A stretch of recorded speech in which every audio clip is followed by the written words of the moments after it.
Nigel, how do you evaluate that final pre-season friendly?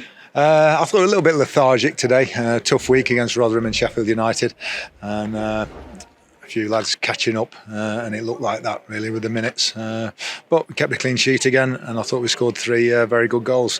The main chances that they had came from our mistakes, a little bit through fatigue or whatever. But good to get the final one out of the way. Unfortunately, another couple of injuries, but we'll have a count up and see how we are for next week. Yeah, that is the downside, isn't it? You don't come out of this one unscathed. No. Jason Law, first of all, he had a dead leg last week or whatever, and he got another whack on it. He was the first one to come off. JJ's got a whack on his knee, so we'll have to see how that settles. Riley's okay. He was just coming off anyway. He just got poked in the eye. He was coming off 5 minutes later. And the other subs, Lucas was okay and Oatsy, so it's just them really. But on the back of Laps yesterday and Quinny, we hope that's just precautionary and they'll all be available for next week. What is the latest on George Lapsley and Stephen Quinn? George Lapsley just felt his thigh after training yesterday, just a bit tight, so there's no point in risking him. Too important with a week to go. And Quinny with his hip got a whack against Sheffield United. Trained yesterday but was a little bit uncomfortable, and again there's no point in risking them.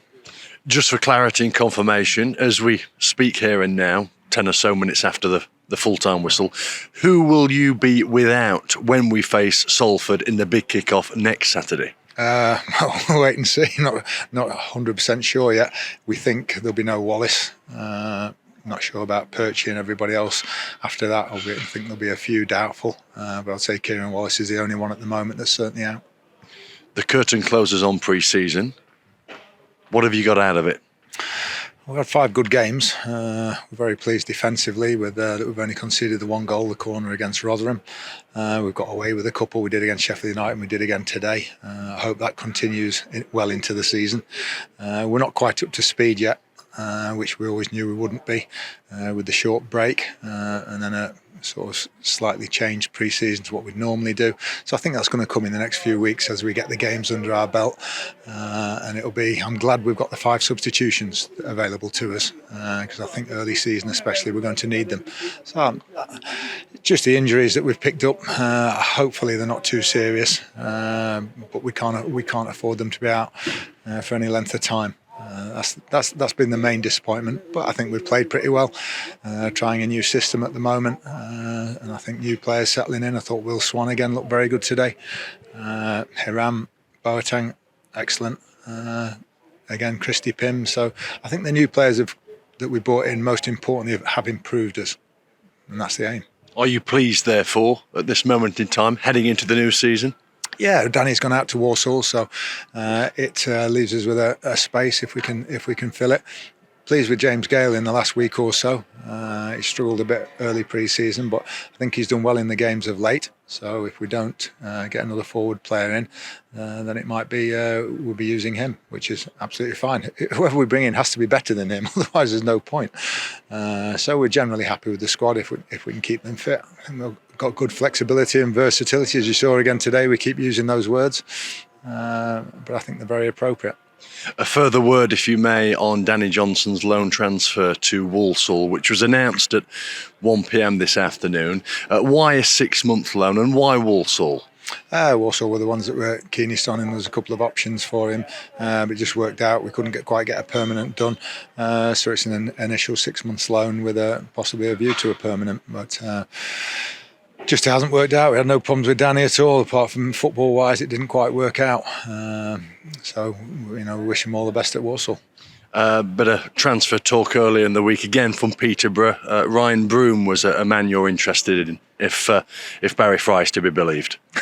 Yeah, yes, we made an inquiry while we were dealing with Peterborough over Christy Pym, but I think Ryan made it clear that he would like to sort of stay in League One at least if he can.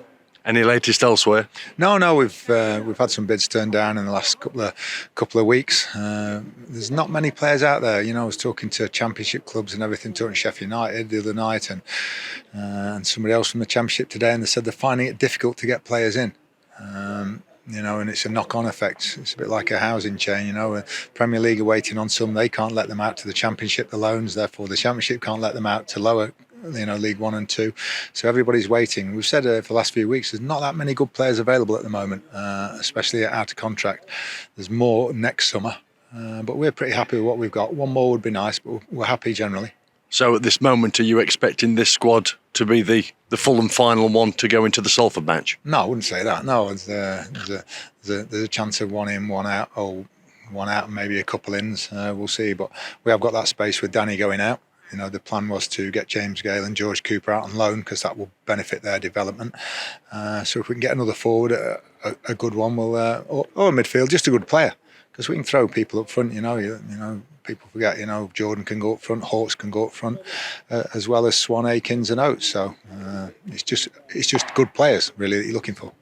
We've got a news conference on Tuesday, so we can put a bit more meat on the bones looking ahead to the Salford match and the season in general then. But for now, as we look ahead to Saturday's match at the Peninsula Stadium, overall, Nigel, what are your expectations for Mansfield heading into this new campaign? To improve on last season's achievements. That's it. We made the playoffs, came from second from bottom. Hopefully we won't have that extended poor run, and we'll be thereabouts. That's the aim. I think we have the squad to do that. The determination, whether you get the breaks here and there that you need, staying clear of injuries, that remains to be seen. At this stage, not even kicked a ball yet, competitively speaking, what gives you that confidence that it could be an even better season for Mansfield? Well, to retain the nucleus of the squad that did ever so well last year, and we talked about the 5 players we brought in. We think they have improved us. So, we were 3 points off automatic promotion. We're looking to make that 3 points and more up if we can. Thank you. Speak Tuesday. Thank you.